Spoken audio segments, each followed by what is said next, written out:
Today is a harvest day for this watermelon and one others, depending on how they turned out. I think they're ripe. They may even be overripe, but we will see. I'm going to show you the other one and then we're going to slice into them. Here's this other one, kind of unusually shaped, but that should not impact the flavor or the ripeness. And coming up next, we're going to have things set up to slice this up. This is the first one,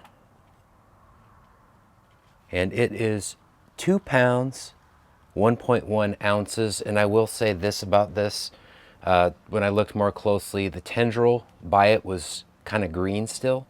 So we may have an issue with this one, but we shall see. Here's the second one,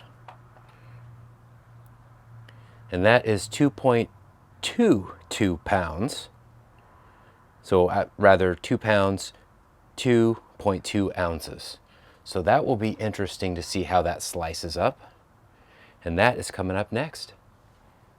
We are going to go in order. And I think since this one's probably a little bit more green, and frankly, I did not want to cut these, but we've got a bunch of rain coming up.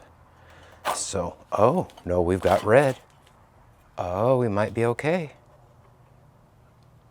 But I was going to say is that my hand is being forced either way. This is a little bit more watery than I wanted it to be.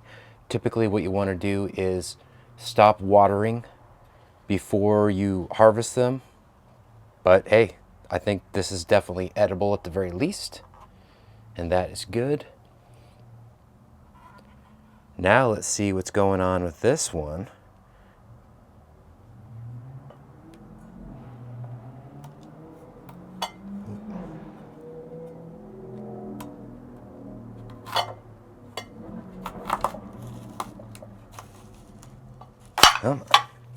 Having the other ones on there, kind of, not bad. The other one's actually a little bit better. Let's zoom out a little bit. Hey, there we go. We do have some watermelon for the family. That is good. It's a little bit watery. The sugars aren't going to be quite as concentrated. Again, these are bush sugar babies grown in a fabric grow bag. Check out all the amendments I used in the description of the video, and the screen cap is going to be how I got that set up for this season. Like, comment, and subscribe, and we'll see you next time.